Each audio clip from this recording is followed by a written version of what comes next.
tema que vocês queriam que a gente falasse ou eu falo do que eu tinha pensado aqui? Como? O que eu planejei. Então tá bom, então vamos falar do que eu planejei. Hoje à tarde, todo domingo à tarde eu fico meditando às vezes lá sobre o que falar aqui. Normalmente eu penso em alguma coisa e decido aqui, enquanto a gente canta, enquanto a gente louva, eu vou meditando e às vezes alguns que observam, eu pego a Bíblia, abro, dou uma olhada, fecho, abro outro. E hoje eu estava querendo falar sobre um tema que me parece... Bom, na verdade eu tenho me proposto aqui a falar sobre como praticar o Evangelho na nossa vida diária. Por mais que a gente conheça o Evangelho, há uma distância muito grande entre aquilo que a gente conhece e aquilo que a gente pratica. Tem pessoas que se especializam em conhecer, mas não se importam nem um pouco em praticar. E aí nesse caso, o conhecer e não praticar é não conhecer, porque no Evangelho, na Bíblia, conhecer não é saber a respeito, é mais do que isso, muito mais do que isso. Por exemplo, lá se diz que Adão conheceu Eva, ele não a conhecia antes? E Abraão conheceu Sara, como assim? E Isaac conheceu Rebeca. Não, eles mantiveram relações sexuais. A palavra conhecer nesse ponto é ter intimidade sexual. Conhecer é mais do que simplesmente saber a respeito, é experimentar, é ter uma existência movida, tocada por aquilo. Aí quando você vai lá em Pedro, por exemplo, ele fala sobre nós crescermos na graça e no conhecimento de Cristo. E ele não usa essa palavra conhecimento apenas ali no final, ele usa várias vezes durante a carta sobre o conhecimento de Cristo, mas ele não está usando o termo gnosis, de conhecer, mas epignosis, que é um conhecimento prático. Então quem conhece o Evangelho como teoria, mas não o pratica, não o conhece de acordo com o Evangelho. Então, eu tenho falado aqui todos os domingos, desde que nós começamos de outubro, novembro do ano passado para cá, com essa proposta de como é que nós podemos praticar o Evangelho, como é que nós podemos vivê-lo de fato em nossa existência diária. E um dos textos bíblicos que eu considero maravilhosos, bom, aliás, tudo praticamente ali, salvo alguns textos complicados lá do Velho Testamento, mas a Bíblia é extraordinária. Agora, o Sermão da Montanha, se a gente sumisse com a Bíblia inteira e ficasse só o Sermão da Montanha, não faltaria nada. Sermão da Montanha ele está nos capítulos 5, 6 e 7 de Mateus. Você pode esquecer o resto todo. Se você pegar Mateus capítulos 5, 6 e 7 e fazer deles não o seu estudo, não o seu estudo, fazer deles a sua oração, isso, fazer deles a sua oração, colocar-se diante de Deus e dizer: Senhor, faça ser verdade, pelo poder do Teu Espírito Santo, na minha vida, isso aqui que eu estou lendo. Senhor, eu não entendi nada do que eu li, mas dá para o Senhor me mostrar na prática o que é isso? Tem muita gente que não entende o que lê, mas quando lê em oração, pedindo ao Senhor que aplique na sua vida aquilo que você está lendo e que você não entende, Ele fará verdade na tua vida. Outras coisas você vai ler e não apenas não vai entender, ou vai entender, mas vai dizer: isso é impossível, não dá para praticar. Então ore e diga: Senhor Deus, isso aqui me é impossível, dá para o Senhor me ajudar a praticar? Mateus 5, 6 e 7, dentre tantas coisas, lá se diz para você virar a face a quem lhe bate de um lado, virar o outro lado. É lá que se diz para você andar 1 quilômetro, 2 quilômetros para quem lhe pede para andar 1 quilômetro. Alguém que quer demandar contigo por uma coisa, entrega a ele o dobro do que ele está demandando com você. Amar o inimigo. E por aí vai. Não odiar, não desejar mal, não adulterar com o pensamento, com o desejo malicioso em relação a uma outra pessoa. Tudo isso nos parece tão impossível. Então a gente ora e fala: Senhor Deus, faça ser verdade na minha vida isso que eu acho completamente impossível, porque de fato é impossível para mim. Então me ajude a praticar. E um dos tópicos é aquele que Jesus fala em Mateus capítulo 5: bem-aventurados os pacificadores, pois eles serão chamados filhos de Deus. Essa palavra bem-aventurado, ela poderia ser traduzida por muito feliz, felicíssimo, ou muito felizes aqueles que são pacificadores. E nós estamos precisando disso em nossa vida, eu e você, de pedirmos ao Espírito Santo para que nos torne pacificadores. E nós não estamos falando aqui de como decisão prática de nos tornarmos pacificadores, nos unirmos a movimentos pacifistas. Não é disso que o Evangelho está falando. Jesus nunca pensou num movimento pacifista em que um grupo de manifestantes, de pessoas se organizam para ações políticas pacifistas. Não é nada disso. Não estamos falando nada aqui sobre trabalhar pelo desarmamento. Não é nada disso que está se falando aqui. Porque pessoas podem fazer parte de movimentos pacifistas e viverem em guerra. Guerras interiores, guerras familiares, não pacificam nada dentro de casa, mas querem falar de paz mundial. E na verdade muitos pacifistas vivem em guerra e desenvolvem e incentivam guerra contra aqueles que eles dizem que produzem as guerras. Então eles têm que lutar contra eles, e aí eles fazem as suas guerras contra os que eles acham que são contra a paz. Não, Jesus está falando de outro nível. Então não estou aqui pensando em nada que tenha a ver com nos unirmos a movimentos pacifistas pelo mundo. Se nós tivermos a bênção e a graça de Deus para sermos pacificadores só dentro de casa e no nosso ambiente de trabalho, o mundo já será melhor, a nossa vida será melhor.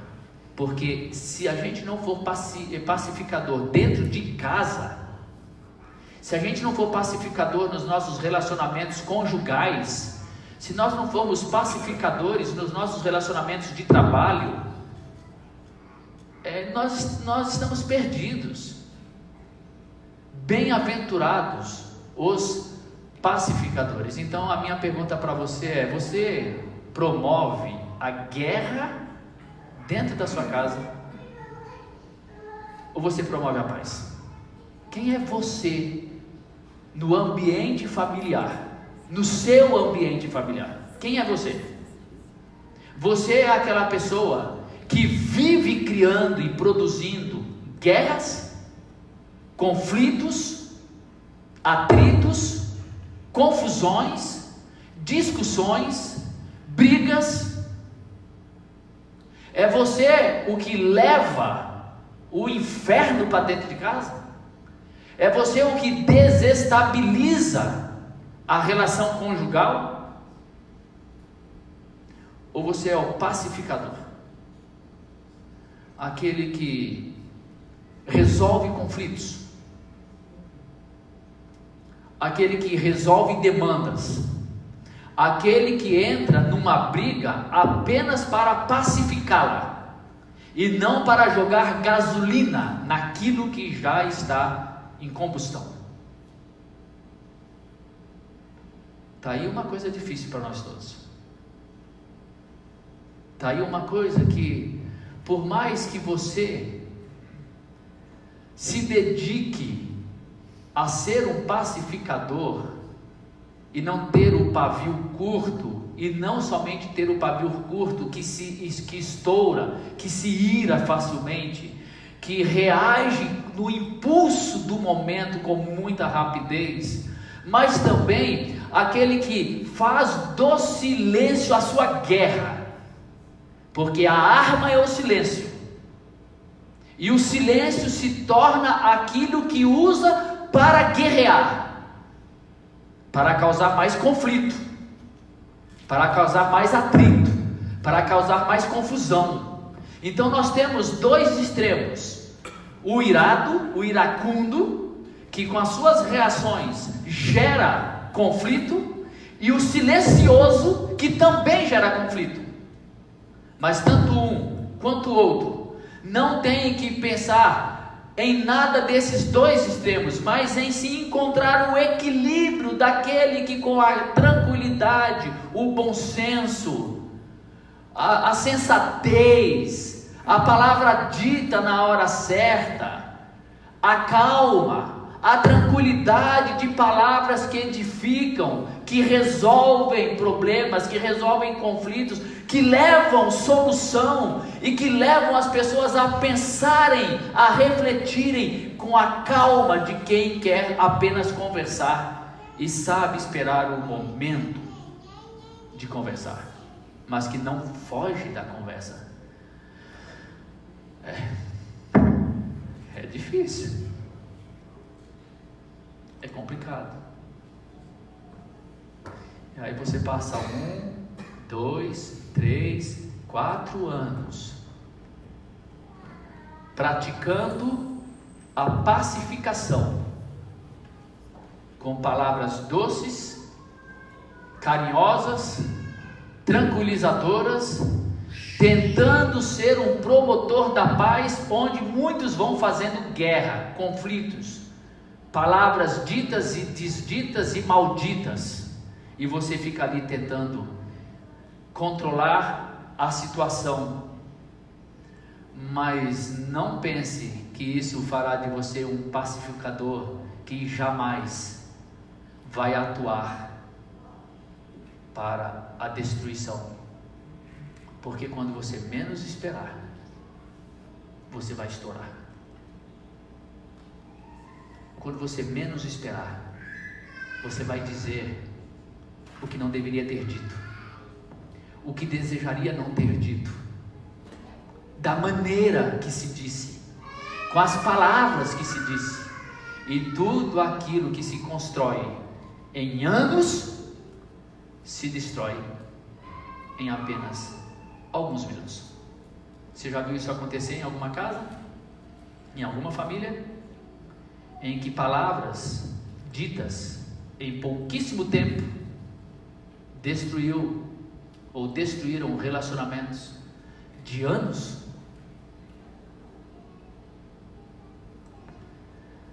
Por isso nós não podemos parar de orar e pedir ao Senhor graça, para que a gente se torne pacificador. E no momento em que a gente deixa de agir como pacificador, é hora de, ao invés de dizer, agora que eu já entornei o caldo, agora que eu já estraguei, deixe-me continuar estragando, porque eu não vou voltar atrás naquilo que eu disse ou fiz, porque eu tinha razão. Mas no Evangelho, o convite é sempre para nos tornarmos pacificadores. No momento em que você não age como um pacificador, é preciso dar um passo atrás e olhar a situação e dizer, não agir como um pacificador. Então é hora de pedir perdão a quem tiver que pedir perdão. É hora de parar e pensar, como é que eu posso agir nessa circunstância como pacificador? Como é que agora eu posso voltar atrás e começar a reconstruir o caminho da pacificação? Porque esse é o nosso chamado. Bem-aventurados os pacificadores. Felizes aqueles que se tornam pacificadores. Felizes aqueles que constroem pontes e que têm paciência para construir essas pontes. Muito bem. Como é que você pode se tornar um pacificador na tua vida? Eu já falei uma delas. É você orando e entendendo que isso não é produzido por você mesmo. Não é você que produz isso. Você não consegue produzir isso.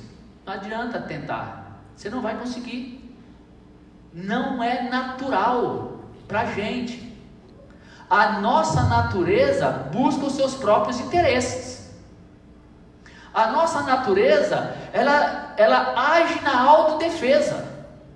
Ela age para sobrevivência. E para sobreviver, você tem que se defender.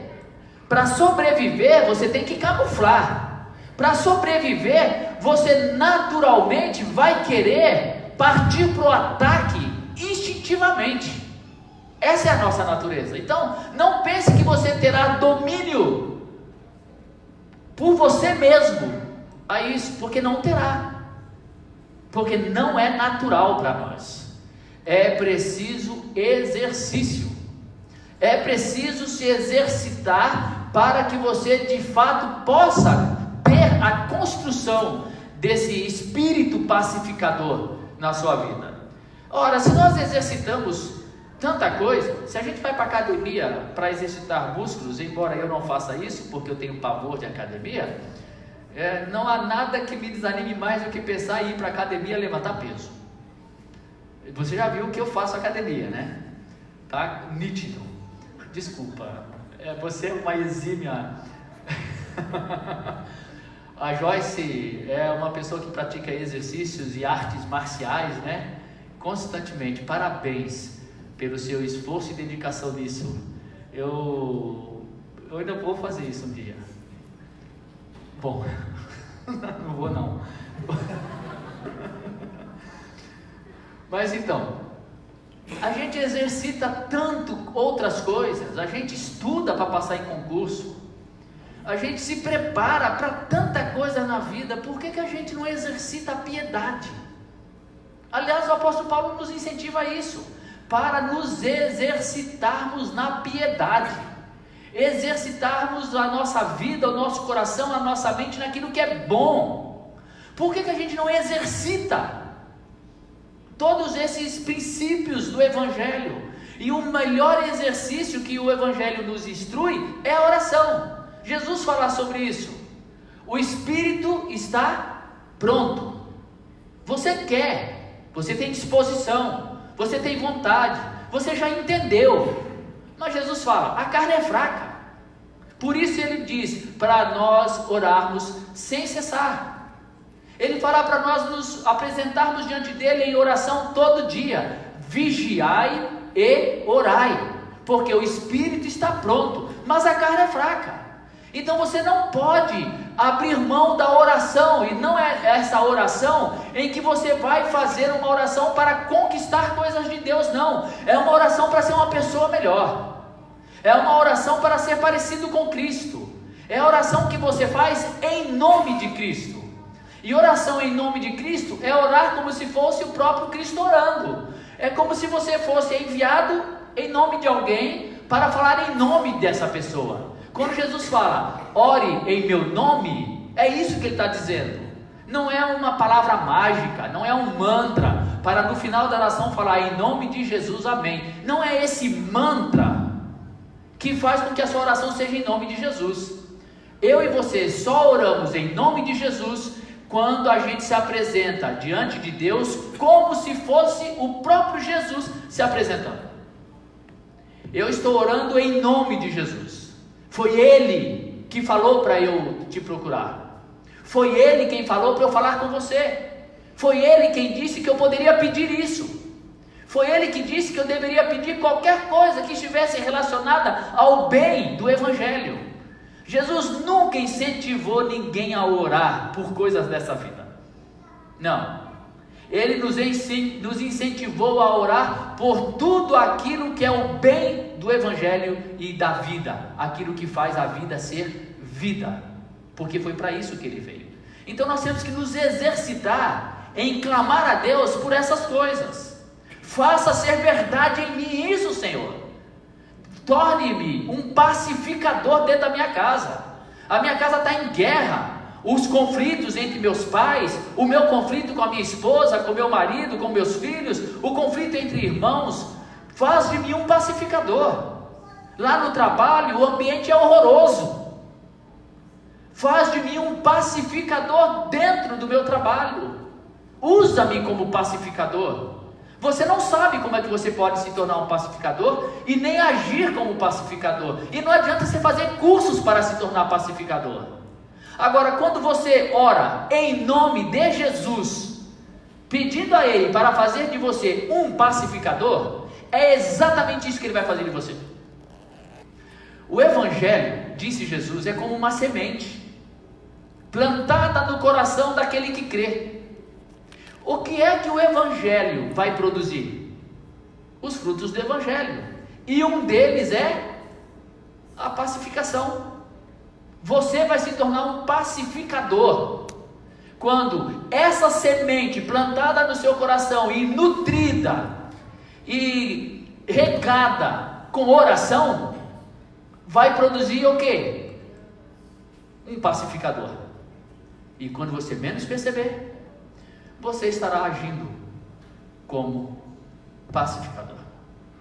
Essa é a primeira coisa, exercício. Mas, além disso, observe outra coisa. Esse texto que eu falei, bem-aventurados os pacificadores, está em Mateus 5, e está ali na frente, o versículo 9, que é a penúltima bem-aventurança. Antes dessa, tem outras. Jesus começa dizendo: felizes os humildes de espírito. Depois, felizes os que choram. Depois, felizes os mansos. Depois, felizes os misericordiosos. Depois, felizes os que têm fome e sede de justiça. E aí então, felizes os pacificadores. Ora, como é que você vai ser pacificador? Como é que eu vou ser pacificador se eu não for humilde? Bem-aventurados os humildes. Porque o pacificador é a ação contrária à presunção, à arrogância, à vontade de ter razão em tudo, de ser a resposta para tudo, de ter a justificativa final para tudo. O pacificador não está preocupado em ter razão. Ele até aceita ficar sem razão para que haja pacificação. O humilde de espírito, a palavra vem de humus, esterco. É aquela pessoa ensinável, cuja terra é fértil, cuja terra está adubada para ser ensinada. É uma pessoa que está aberta para o outro, aberta para ouvir o outro, aberta para entender as razões do outro, aberta para acolher as razões do outro e, se for preciso, silenciar. Meu amigo, Evangelho não é brincadeira não. Olha o que é o Evangelho e o que é que ele pode produzir na nossa vida. Bem-aventurados os que choram, aqueles que têm essa habilidade interior de chorar a sua própria condição. Ele não chora por causa do outro, ele chora por si mesmo, pela sua própria condição de um pecador, de alguém que não tem nada além daquilo que ele deveria ter, e é muito inferior àquilo que ele deveria ser. Ele chora a sua condição. Ele tem essa capacidade de chorar com os que choram, de olhar a dor do outro, de chorar com o outro. Bem-aventurados os mansos. Como é que você vai ser pacificador sem ser manso? Olha a sequência.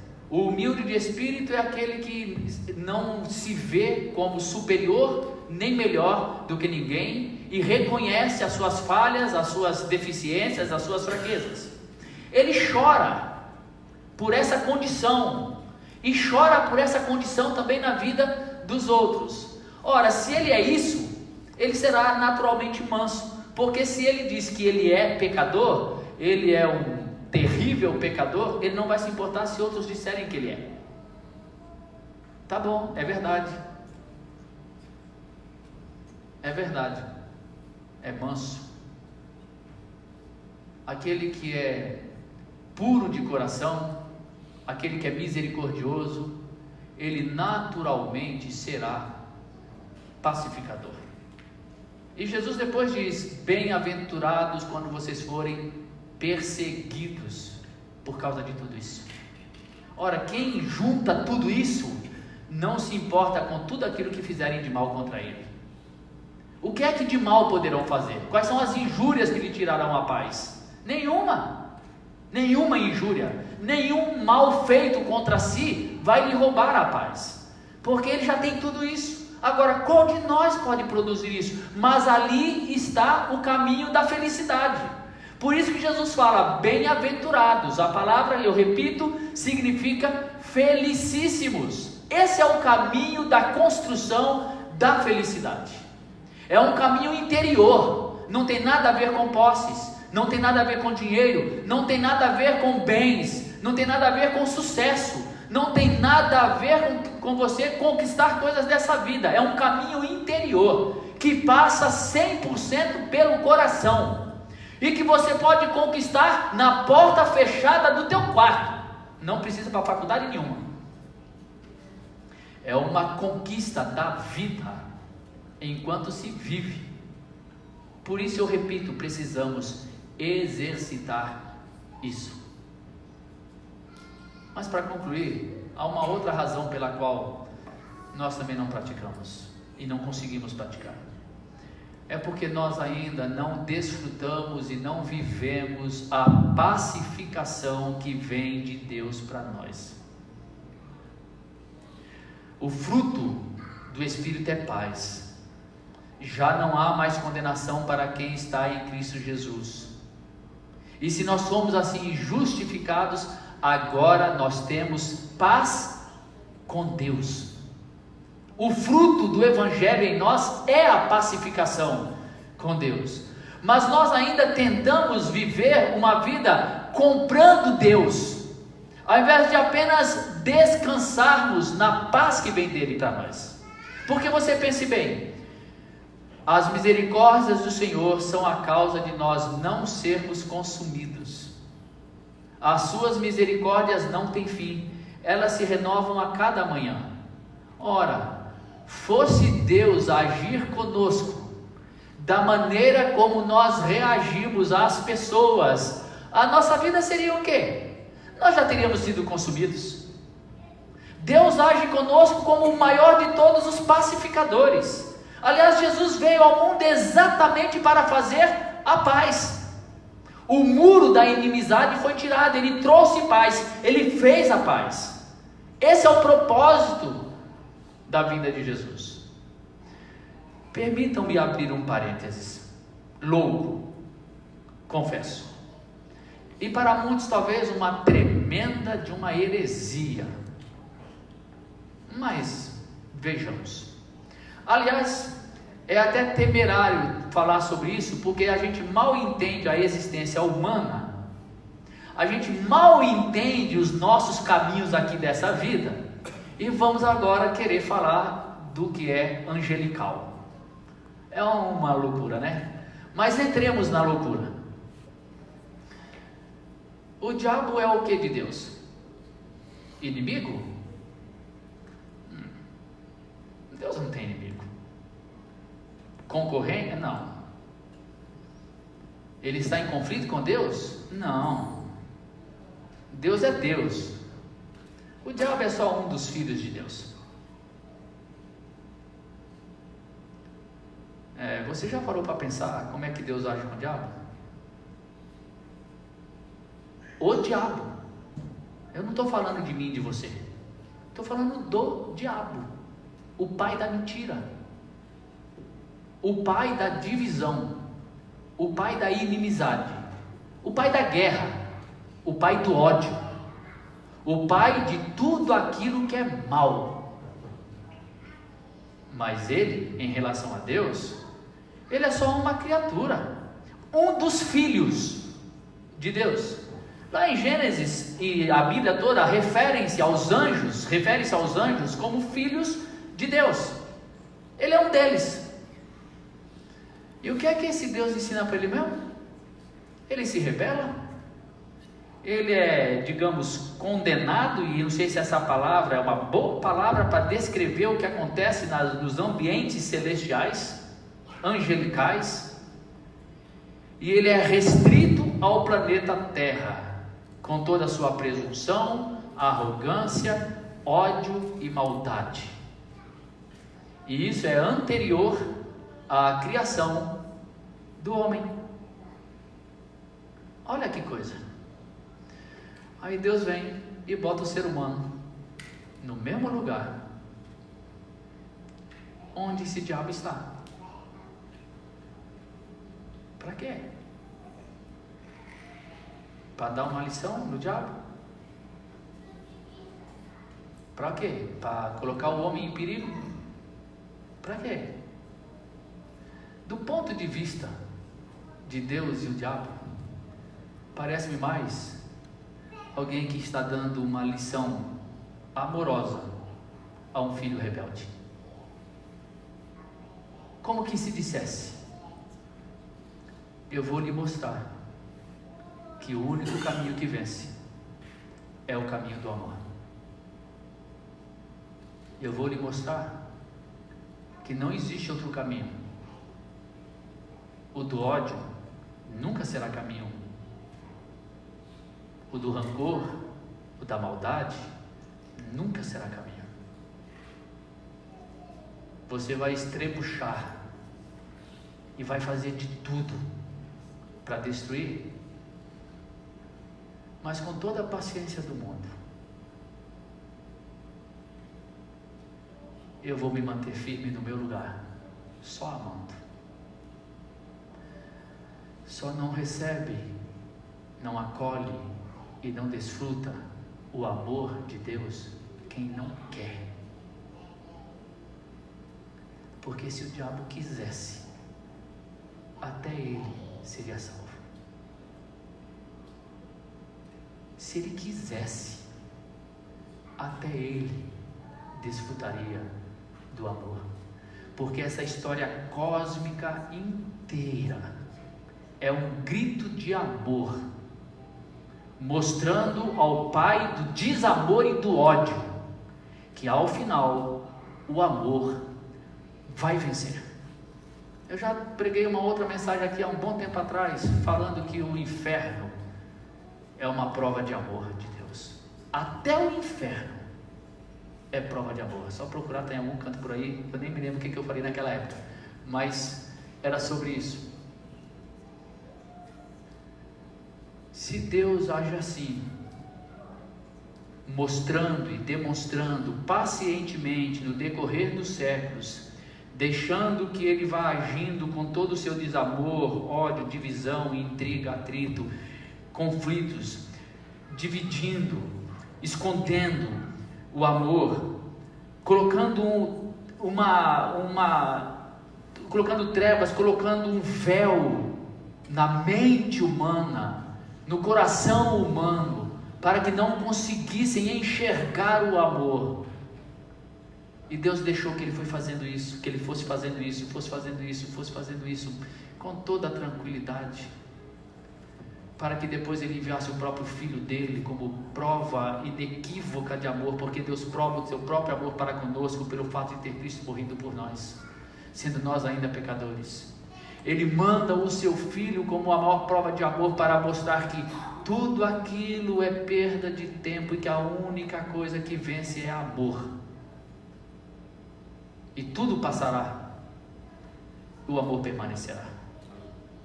Então eu lhe pergunto, será que a gente não podia pedir para Deus a graça de termos coragem de suportarmos o ódio alheio, a divisão, o atrito, o conflito, dentro de casa ou fora de casa, semeando sementes de amor? e esperando até que essa semente produza o fruto da pacificação? Isso pode demorar anos. Quantos anos você está preparado, disposto a ser um agente da pacificação no meio de uma família em guerra? Quanto tempo você está disposto a ser um pacificador num relacionamento conjugal conflituoso?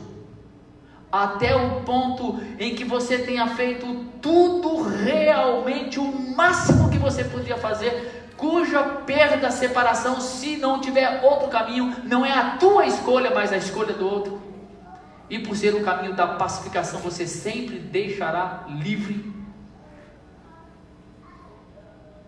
O quanto você e eu estamos dispostos a demonstrar que o amor sempre vai vencer.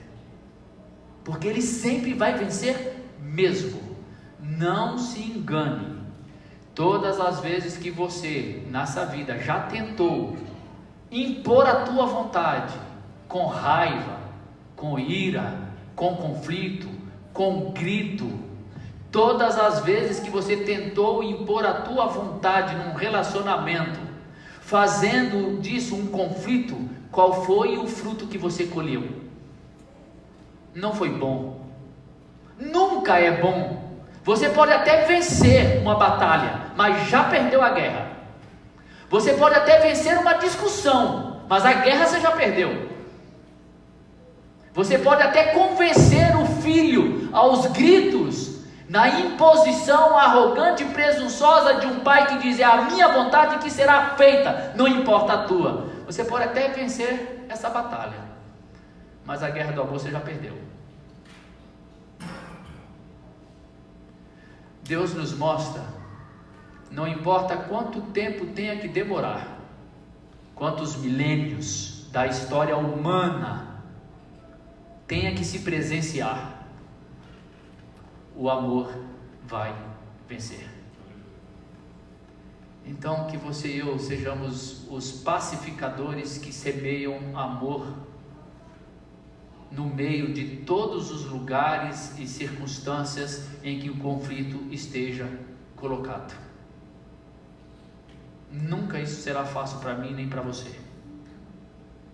Portanto, só existem dois caminhos: o do perdão e o do perdoar, e o caminho da oração, para que Deus implante em nós, ou usando o termo, que Deus ative em nós essa verdade, e que a gente acolha a pacificação que vem de Deus, o Deus que durante toda a história agiu e age com amor, até mesmo naquelas coisas que nós não entendemos e não saberemos explicar, sejam as coisas angelicais, sejam as coisas eternas, sejam as coisas espirituais, sejam coisas da vida, mas que estejam além do nosso alcance, porque muitas vezes nós olhamos a morte como uma desgraça, quando na verdade ela pode ser tão somente um presente de Deus para aquele que foi, e para nós que ficamos, se a gente souber olhar com o olhar daquele que entende que nada entende. Chega, né? Porque não adianta falar muito, não vai fazer a gente sair daqui pacificador. Para concluir, de fato agora, você vai para casa daqui a pouco. Está tendo conflito na tua casa? Conflito com marido, esposa, conflito com filho, com pai. Amanhã no trabalho, tem conflitos com amigos, com chefes? Peça em oração para que você se torne um pacificador. Ah, tá, e por favor, não chegue na sua casa hoje e avise que você se tornou um pacificador. Não se coloque sob essa tentação, porque você só vai ser tentado. É uma tentação a mais, porque o outro vai dizer: veremos. E vai te criar situações para provar que você virou um pacificador. Não tente o Senhor Deus. Apenas Se tiver que pedir perdão, peça. Se tiver que consertar alguma coisa, conserte. Mas guarde no coração a oração de: Senhor, faça de mim um pacificador. E vá orando isso e vá percebendo como você vai se tornando. Aí sabe o que vai acontecer? O texto diz ali: os pacificadores serão chamados filhos de Deus. Aí o seu marido, sua esposa, vai dizer: puxa, eu vivi com um filho de Deus. Os seus amigos, seus parentes, seus irmãos, primos, eles vão ver: vamos chamar fulano para nos ajudar a resolver essa questão? Vamos ouvir a opinião de ciclano, porque ele pode nos ajudar.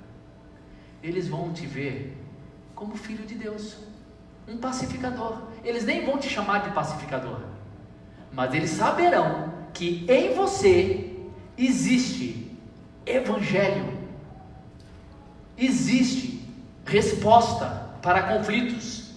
E quando existirem conflitos e eles tiverem que pensar em alguém para ajudar a resolver conflitos, eles vão pensar em você. Eu espero, a única coisa que me alegrará no meu leito de morte não é que as pessoas, meus filhos e netos, digam: ali está um homem bem sucedido, ali um homem que teve sucesso, que conquistou um monte de coisa. Não. Se meus netos dizerem: o vovô era uma boa pessoa, se meus filhos disserem: meu pai era um homem bom, meu pai ajudava a gente a resolver conflito, meu pai ajudava a gente a resolver problemas, eu terei realizado o meu sonho. Porque isso sim é a herança que se deixa para filhos e netos. O resto, cada um constrói ou não, porque essas são só coisas da vida.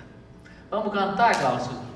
Glaucio, desculpa, viu, por ficar brincando com você aqui sobre esse negócio.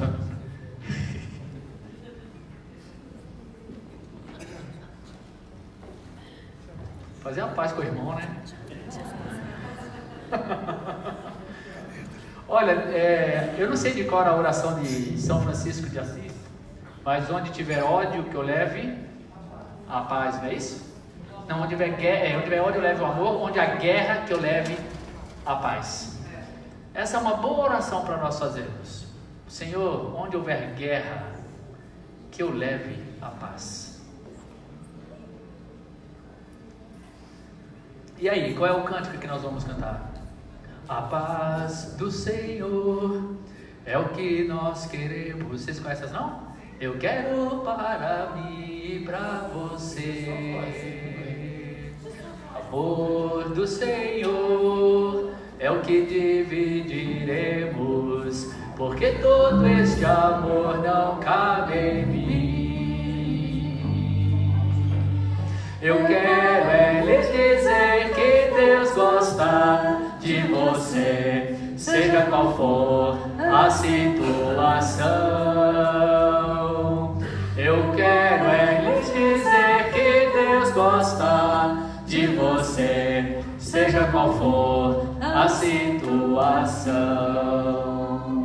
As promessas do Senhor duram para sempre, e Ele prometeu que vai voltar. Tudo passará, mas o amor é eterno, eterno como Deus, o nosso Pai. Eu quero lhes dizer que Deus gosta de você, seja qual for a situação. Eu quero lhes dizer que Deus gosta de você, seja qual for a situação. Vamos chamar o Dadá para fazer parte da equipe de louvor no próximo seja qual culto. for a situação. Vamos ficar em pé, gente. Conhecia não? É que esse aí é muito mais velha que você. Isso é raiz. Isso aí é ó. Antigão. Obrigado, gente. Obrigado vocês três aqui que tocaram e cantaram. Pai, obrigado pela paz que excede a todo entendimento, que alcança o nosso coração por obra da Tua graça em nós. Obrigado porque o Senhor é paciente para conosco, em aceitar, em aguentar, em suportar todas as nossas loucuras, todas as nossas maldades, tudo aquilo que não condiz com o espírito de pacificação. Obrigado porque o Senhor nos ama em toda e qualquer situação, e nós pedimos ao Senhor que faça de cada um de nós pacificadores, onde nós estivermos. Que a nossa ação, que a nossa atuação, que a nossa reação seja aquela reação tranquila e paciente, semeando amor e graça por onde nós passarmos. E que onde houver conflito, a gente leve a solução para ele. Onde houver divisão, que a gente leve a harmonia. Onde houver atrito, que a gente leve a Deus o entendimento. É tão difícil para nós. É algo muito além das nossas capacidades humanas. Por isso nós clamamos ao Senhor que pelo Teu Espírito o Senhor faça ser verdade em cada um de nós esse princípio do Teu Evangelho, para que a gente viva assim todos os dias da nossa vida. Em nome de Jesus. Amém. Amém.